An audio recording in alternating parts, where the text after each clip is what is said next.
So the moving into, okay, so what we just did was we had little monologues, right? And I think that's at the light blue arrow, right? You see the light blue arrow there, and we just did the monologues there. You might wonder why I made the dark blue arrow the one before. This is all about context. We can't have cool narrations. We won't know what outcomes are or anything like that unless we've got a big solid blue arrow, right? In this game. So that's why we chatted up a little bit before the dice hit the table. Um, so excellent. Now we move into the gray arrow. And I am saying this is a whole new now, as you can imagine. I mean, this is just a whole bunch of, the place has gone into high alert. I mean, every single, perhaps to nobody's surprise, the defensive preparations per group, which have been politely kept, muted and politely kept, in non-obvious throughout, are suddenly revealed.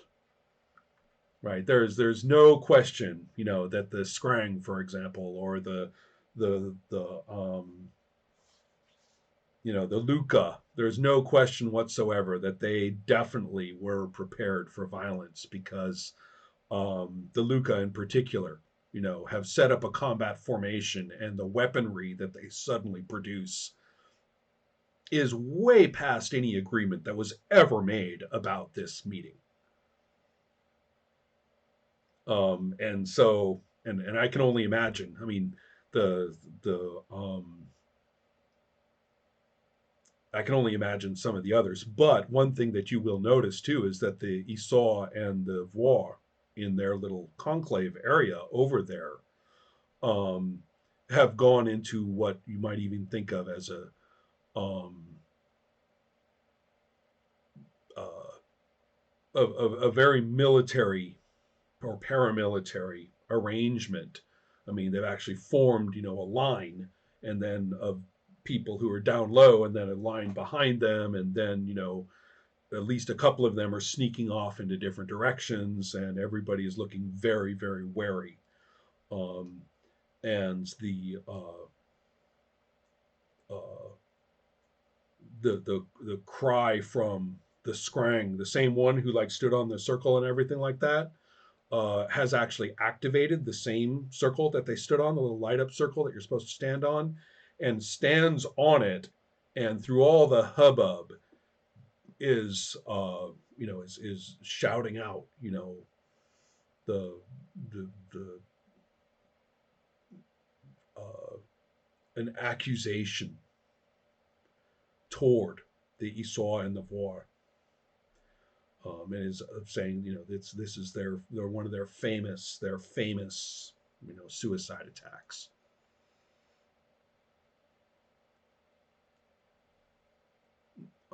Now, as far as, I'm also going to say that I'm going to extend the trait that Helma used, that because it makes a lot of sense.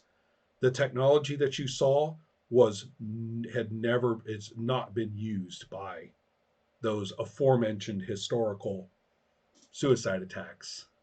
That was not what they had used. You all know this, or is this just what No, this Helma is this knows? is this is Helma's character because she used that trait of making connections. Okay, That's right. Putting in a little, beautiful. yeah. And so the whole, to extend this further, the power structure of it all, right, alters, right? The everybody, it's quite clear, who the heavy hitters are. Now we do have two problems. We have, or rather, problems for you specifically. Hiver, you're out in emissary, Yes, right? and it sucks for Hyber. Mm-hmm. Hyber is over there looking at the aftermath and whatever drones that may still be alive around the emissary. Um, Hyber collects because basically, you know, they're Hyber, so they become new drones that Hyber left. Um, and Hyber's upset.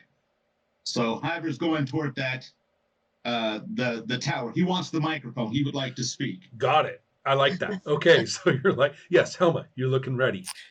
I just want to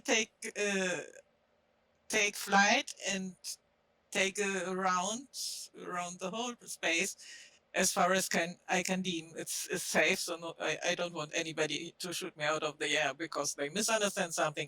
But I want to see if there's any group in any corner that didn't get up their defenses, Oh, that's a good like point. that reacts, that shows sign of no, they weren't really that surprised. I see. Well, it's a bit of the opposite. The Scrang look. How am I going to put it? They were in position already, so they do have their defenses up. They're looking very, they're looking all shocked. But you can see that every other group had to scramble. Every other group had to reorient and call each other and give the signal and stuff like that. And the Scrang were kind of like, oh well, look, how interesting. I'm right where I need to be. Really? Mm-hmm. So your vantage point is, and the fact that they're not really trying to hide that particular thing in any way. I mean, in other words, it's not a conflict for you to figure it out. Given your vantage point and a few other things, it seems like something that you would just be able to get. Right. One of the nice things about this game, too, Jerry, is that roles are kind of reserved for things that will change things. So therefore, most like noticing and stuff like that is just, okay, get over it. Do they or don't. Right. So, okay. Sorry. No. Excellent. So Helma's character has definitely spotted an important thing as they cruise about. And the security person, says, to the emissary, orders. And the emissary says, data, and they both look up at you. Relaying data? Right. They want data. They want you. So that's what's going on, particularly since the security person had been like looking right at the Esau and the Voir group, as you may imagine, and they instantly gave a whole "not us," signal, a whole like no, okay, we are not mass attacking here. We are in this formation, but we are not mass attacking. So the security communication, there seems to have been kind of a communication right there, and so that's why the security person said orders instead of launching into an assault with the other assistants. So you're quick-witted character. You're spotting these dynamics quick. That's the way I see it.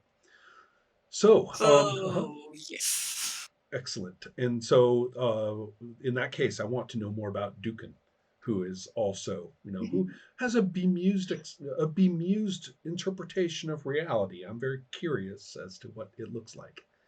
Yeah.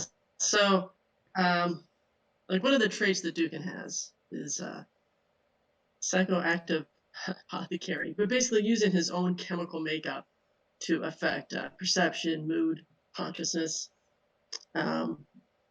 So if given the opportunity, Dukin would probably, as all this is going on after the explosion, seeing that he's not been annihilated, he's very happy about that, would probably immediately just start altering his reality by just popping off these spores around him to enhance his perception and to navigate, to make things appear,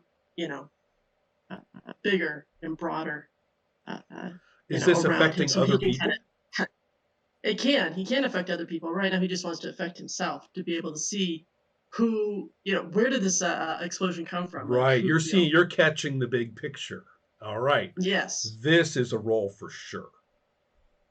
Okay. Right. Particularly because other people, if it goes badly, right, other people may not like being inundated with spores. Yeah, exactly. So, so yes, carry forth. All right. So I only have 2 dice for that. Um, Um, well, you have 2 dice for that trait, but this is like so in your character's zone, and there's so much data to work with and everything. I'm giving you 3 dice to roll with this one. Basically, Nice. you got to fight the dragon, 1 die. gotcha. Yes. Right. Exactly. Yeah, So, I'm not good at that. right. All You're right. right. So 3 there, All right. plus 2 for your trait. Do you want to roll any pool dice into this? I got 2 left, but yeah, let's do Okay. it. Let's just Sure. Why not? let's just do it. Uh-huh. Let's go crazy. So that will give me 6 die. Mhm. And I want to roll ones, correct? Am I Wait, understanding that? 7, isn't it? You have 2 for the trait, Mm-hmm. 3 from me, Yeah. and then 2 from the pool. Well, I had 2 left in my dice pool. I just wanted to use one of Ah, those. 6. Go for it. I understand. Yes. Right. My dice like to roll really high, which in other games is usually good. So I rolled all 5s and 6s. Oh no. Nice. It's a great concept, but my dice don't want to do roll Excellent. Well, in that case, well, whom shall I choose here? Well, I haven't used the thrall enough, and I like them with their little sort of central glowy things. So the thrall are going to basically uh, ruin your day by spraying anti-spore. They spray That's anti-spore, right, and you get basically foamed. and Oh, put man. like an under custody with the thrall, I right? know. So Hiver, I forgot to mention you were going to go and talk. So Yeah. let's keep this sort of simultaneous. We jumped ahead of you a little bit. Sorry. Go for it. That's fine. That's Yeah. fine because I wanted to see what happened here because that Right. would roll into that and stuff. But yeah, Hyber, jumps onto the little dais or whatever Right. and says into the microphone or whatever, picks up the sound that Hyber emissary has been annihilated. But that does not mean that Hyber is annihilated. Hyber will have satisfaction for this attack. Who has attacked this hive? Tell me. And then, I'm looking around to try to suss out in its own way, what's see. going on here. Well, your watch and annihilate, protect and annihilate. This is in your zone. So that's 2 dice. And then what trait are you using? Same one as before? No, because Hyber has been demoted. Right. He used to protect the matriarch. Now he protects his emissary. Who knows what's going to happen if Hyber loses, if he fails again? No, if you fail again, you got to go and like sit in the latrine or something. I mean, Yeah, what else are you exactly. going to do? Right. So I've Bug got latrine. one that's called Hyber is lost without a hive and must create its own hive. So if I got 2 dice there, I got 1 dice from that. And so yeah, Hyber is saying that, Hyber was sent here to incorporate you into its hive, but it seems that some want annihilation or perhaps even mulching. Who is it? And I will roll 2 dice that you gave me, the 1 die from this. And you know what? I'll spend 1 die. And I've got 4 dice now. And I too did not make any headway, no ones. So he stands there, or it stands there. Right. Okay. Well, it's more than stands there. You are basically going to get. I would have to say, despite you completing your speech, which was a little premature, by the way, but in terms of game system, but the point is that you're basically going to get sort of shut up and bumped off the glowy circle by a whole phalanx of the scrang, and you're going to fetch up in sort of a jumble, right? You actually hit the ground and roll, which is very low status for you, I might add. Yeah. But I will say this, that the result of the roll is that you recognize that you have only 1 hive member here. I mean, drones are sort of around, but they're not Okay.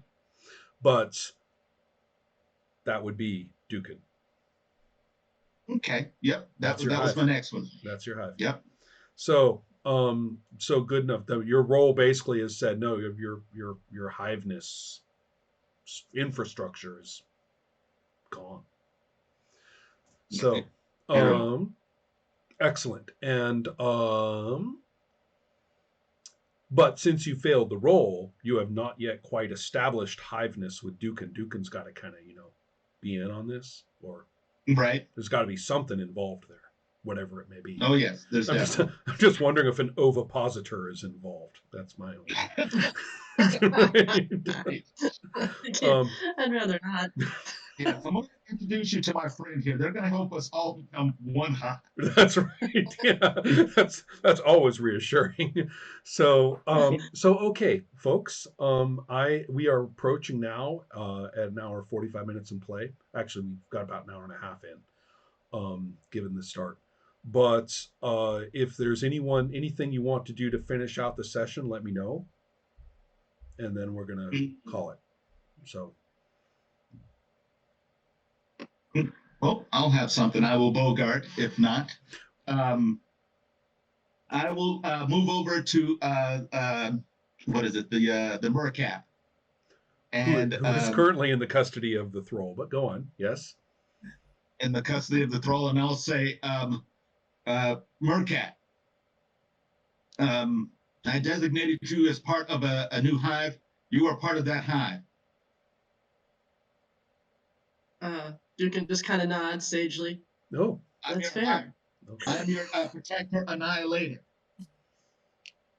But Hiver will make a deal with you. Hiver will be your protector annihilator if you help Hiver suss out who destroyed the hive. I'll do that. Excellent. The thrall will have something to say about this soon, but I'll hold off on that. Okay. And so finally, Helma, how do you want to close things out, if anything, including doing anything if you want? Geeksicle is just going to try to figure out if she's still needed with the AVIX or if she's free to check on her newfound. Got it. Well, first of all, you need to give friends. You need to give information to the emissary as requested. So, yes. Right. And so therefore the information that you have that this is actually not the energy, not the kind of bang, right, and so on, that there's some grounds to think that maybe this wasn't a deliberate attack on the AVIX by the Esau. And furthermore, that you can probably call up whatever you need about the history here, that that the more powerful imperial factions present, probably including the AVIX, nobody was very happy about the political power of the Esau and the Voir. They invited themselves, right? And they and nobody there's probably a fair number of candidates or a coalition that wouldn't have minded basically paying almost any price to discredit them.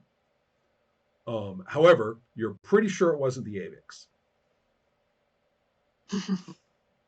Pretty sure. Yeah.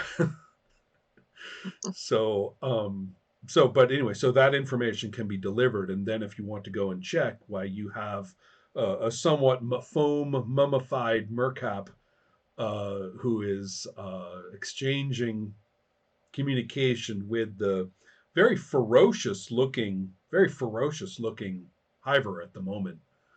There's already been an altercation. You recognize that there's that Hiver right now is very much caught between very angry Scrang and very angry Thrall, the latter of whom would very much like to keep their claws on. Maybe I can help there next time around. Excellent. Okay, so that's where we will finish off. But welcome to the pool. There is one more thing. The rules say that you should all top up your pools to start the next session. I hate that rule. I'm wondering whether I should reconsider it slightly. Like maybe you'll get a couple of dice to start a session or not. I'm not so sure. The other thing is that you get 15 words to add at the end of every session. 15 words.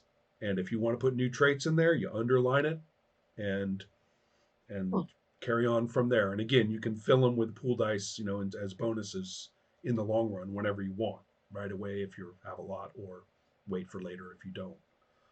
So that's our deal. But 15 words is a lot, and they can be topical. They can be about what's going on right now. That's fine. Ooh. All right.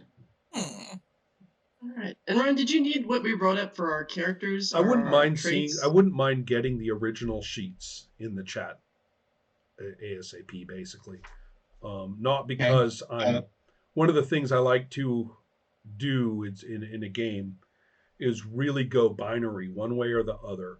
Either it's what I call solipsistic play, which is I look at the characters and I go, oh, okay, this is the scenario.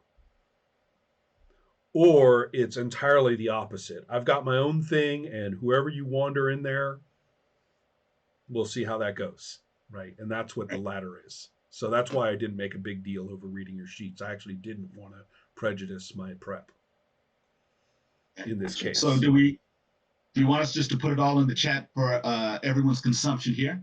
Yeah, sure.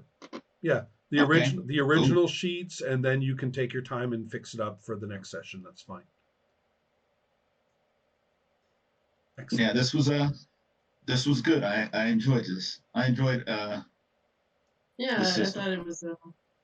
It's very neat. It's kind of we can talk about this system later on, but one of the nice things about it is that nothing is missing. Everything a role-playing game needs to do is actually here, including injury and death. They're all here. So we'll see. Other things too. So it's yeah. I often think it's when somebody starts talking to me about all their options, I'm kind of like, let's go play this for a while. And then we can go back and see what options you really want in there, which ones were crutches, which ones were value added. Right. So, all right. Thank you much, everybody. I really needed this. Yeah. Thank you. Yeah, same here. Talk to you guys later. Good night. All right. See you. See you later. Bye. Bye.